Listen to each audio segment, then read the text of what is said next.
Well, the NBA playoffs have certainly given us a few surprises. I can think of the Timberwolves smacking around the Lakers in LA a couple of nights ago, and yesterday, Golden State getting the job done at Houston.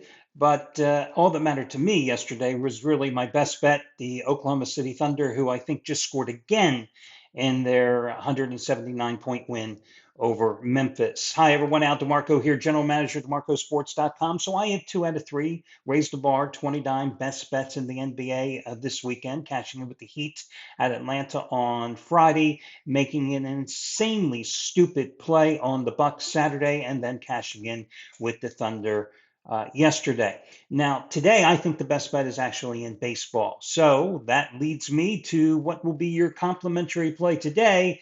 And that is going to be taking a look at game 2 of the LA Clippers and Denver Nuggets series. And of course, I gave you a winner in game number 1 in that series, as the Clippers should have won the game outright, but did manage to hang on for that half-point cover as a 2.5-point road dog.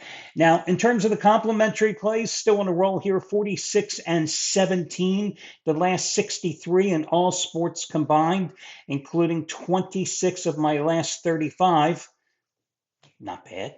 And yesterday, my top play, the Tigers on the run line, lost at even money, but the other 2 plays won with the Yankees on the run line and the Cavaliers. So, yeah, again, not too shabby. Although somebody left a message on YouTube a couple of days ago about talking about my leans. I'm not exactly sure what they means, but talking about the leans and the fact that a lot of people play these free picks, and something about being more responsible. I don't know. 46 and 17, the last 63, 26 and 9, the last 35. If you ain't winning, it ain't my fault. And these are the plays I'm giving away. And the story, we move on. So let's continue here and talk about this game tonight between LA and Denver. When I looked at the box score at the game, there's a number of things that stood out. First of all, Aaron Gordon, 46 minutes, 25 points, and 8 rebounds. You are not going to get that type of production from Aaron Gordon night in, night out. No, it's just not going to happen. And of course, now he's on the injured list, but listed as probable tonight. He will play, I guess, unless something catastrophic happens. But he has a nagging calf injury. But again, that was the thing that prior to today stuck out to me most about game number 1. Now, that's in terms of player performance. Then we get to the team statistics. Let's face it, Clippers shoulda, coulda, woulda won that game if they could have held on to the damn ball.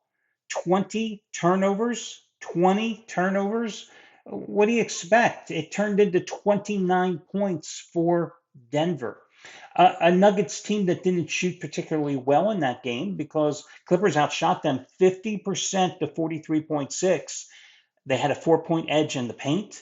They were 12 of 23, 12 of 33 from beyond the arc, as opposed to Denver going 9 for 27.